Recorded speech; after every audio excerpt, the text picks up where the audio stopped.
자, 그런가 하면 또 한 명의 내로남불 사례가 있습니다. 이상경 국토부 차관 말고 금감원장이 강남에 아파트 2채, 상가 2채를 갖고 있습니다. 부동산 부자입니다. 그런데 이 금감원장이 국감에서 다주택자 지적을 받자 한 채 팔겠다라고 얘기해서 많은 사람들이 파는 줄 알았습니다.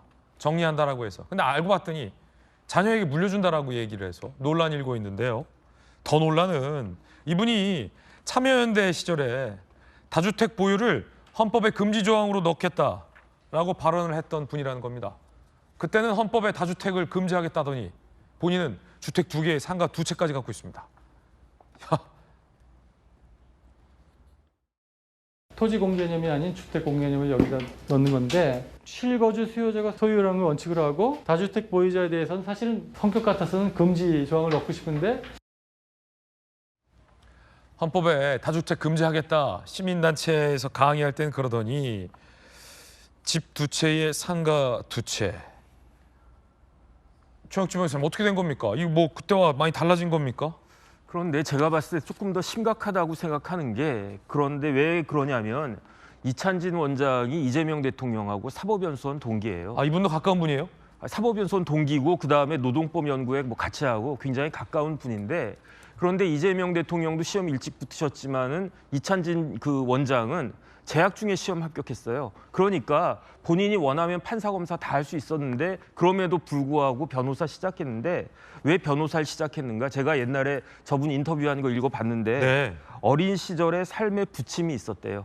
그래서 빈곤 등 사회적 모순을 내가 경험했다. 그러니까 난 판검사 같은 거 안 하고 변호사 하면서, 나오자마자 저 이찬진 변호사가 뭐 했냐면 민변 들어갔거든요. 민변 그 집행위원장도 하고요. 민변 부회장도 했어요. 그다음에 참여연대 창립 멤버예요. 그렇게 어려운 사람들을 위해서 일하겠다. 저는 그런 분인 줄 알았는데 어떤 일이 있었냐면 국방부에서 이거 강제 수용 그 사건에서 성공 보수를 400억 가까이 받았어요. 아니, 변호사가 성공 보수를 400억이나 받을 수 있어요? 그런데 그 성공 보수가 예컨대 뭐 재벌 뭐 소송 이겨가지고 1000억대 뭐 몇천억대 소송 이겨가지고 그래서 400억 받았다. 그건 상관이 없는데, 그런데 진짜 국가에 의해서 희생당한 분들, 그런 분들 뭐 수십 명 수백 명 모아가지고 그분들한테 받은 성공 보수가 합쳐보니까 400억이었다는 이야기. 아니, 무슨 성공 보수가 400억이나 됩니까? 그런데 본인이 뭐라고 이야기했습니까? 어린 시절 삶에 부침이 있었고 사회적 모순 내가 경험해서 그렇게 안 살겠다. 그런데 그렇게 400억 벌으니까요, 저 같아도 강남에 집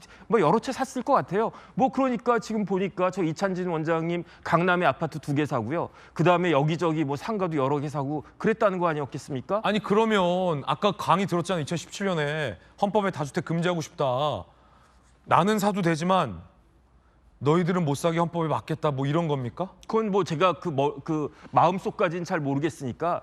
그런데 여기에 있어서 제가 봤을 때 저 이상경 차관보다도 국민들의 그 감정선을 건드리는 게 뭐라고 이야기했느냐? 강남의 아파트, 그 아파트가 같은 단지에 있다고 제가 알고 있거든요. 그 아파트가 2개나 있는데 그 중에 하나를 처분하겠다고 그랬어요. 그럼 처분하겠다라고 하면 당연히 매각하겠다는 뜻 아니었겠습니까? 그래서 그 국회의원이 그럼 언제 매각하실 겁니까? 언제 매도하실 겁니까? 그러니까 뭐라고 이야기했느냐? 매도하는 게 아니고 증여하겠다는 거잖아요. 그러니까 법적으로는요, 처분에 증여도 포함이 되는 거거든요. 그러니까 법률가니까 그러한 개념을 갖다 딱 썼는데 이게 국민의 감정에 맞는 것인가? 아파트 2채 있어가지고 한 채 파는 줄 알았는데 알고 봤더니 그 아파트 한 채를 어떻게 하겠다? 몇 살인지 모르겠지만 자기 애한테 주겠다, 이런 이야기 아니었겠습니까? 이게 말이 되는가? 저는 그런 생각 들고요.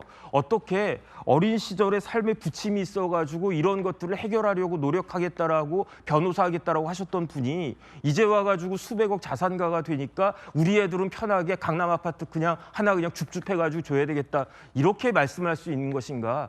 저는 이번 정권이 조금 문제가 많은 거 아닌가, 그런 생각 듭니다. 김우정 의원님. 할 말씀이 없으세요? 이 정책의 신뢰의 문제가 생기겠죠. 이렇게 되면은. 그리고 이제 대부분 그 국토부 차관, 그다음에 복귀원 빨리 사과했습니다마는 실수한 발언이라고 생각합니다만 또 국토위 여당 간사란 말씀이에요. 그런데다가 지금 금감위원장인가요, 이분이?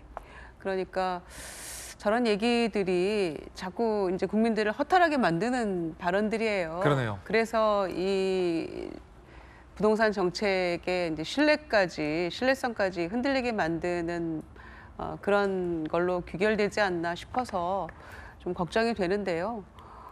부적절한 발언들은 조금 자제했으면 좋겠어요. 정말로 한 번 더 생각해서 얘기를 했으면 좋겠고, 이제 과거에 저런 발언을 했었던 것은 또 그때 나름의 이유가 있었을 텐데, 그럼 지금의 본인의 모습은 왜 그때 했던 얘기와 다른 것인가에 대한 설명도 필요하다고 생각합니다.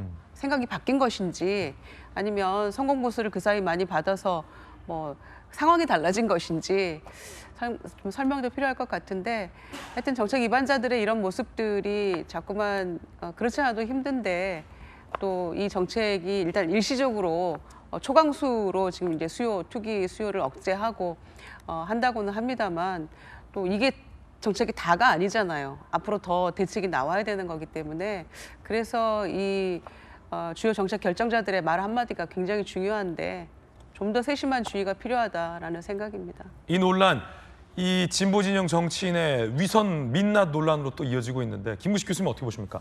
그래서 자신의 실제 생활, 자신의 삶, 자신이 실제 살아왔던 길과 또 입에서 나오는 이 관념적인 진보적 이야기들을 구분할 줄 알아야 됩니다. 우리가 조국 사태 때 많이 깨달았던 게 바로 진보의 민낯, 내로남불. 네. 자기 삶은 철저하게 기득권이고 특혜 속에 살면서 입만 열면, 그리고 남을 비난할 때는 진보의 잣대, 뭐 평등, 뭐 가재, 붕어, 개구리 이런 이야기 하는 거 아닙니까? 그러니까 국민들이 거기서 질려버리는 거거든요. 지금 미국의 트럼프의 공화당에 이렇게 압도적으로 우세하고 민주당이 힘을 못 쓰는 것도 미국 국민들이 그 민주당의 입만 열면 나오는 거짓 진보에 질려버린 거예요. 그러니까 저는 저런 이찬진 금융감독원장이 뭐 어렸을 때 어떤 삶을 살았는지, 불우했는지, 그리고 실제로 참여연대를 만들어서 정말 국민들과 서민들을 위해서 열심히 살려고 했던 마음은 진정성이 있었을 거라고 봅니다.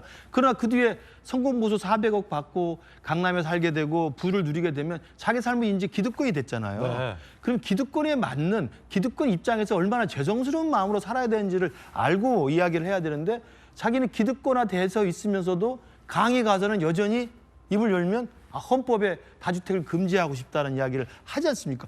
그게 얼마나 자기 삶과 자기 말사이에 괴리가 있다는 못 느끼는지는 이해할 수가 없어요.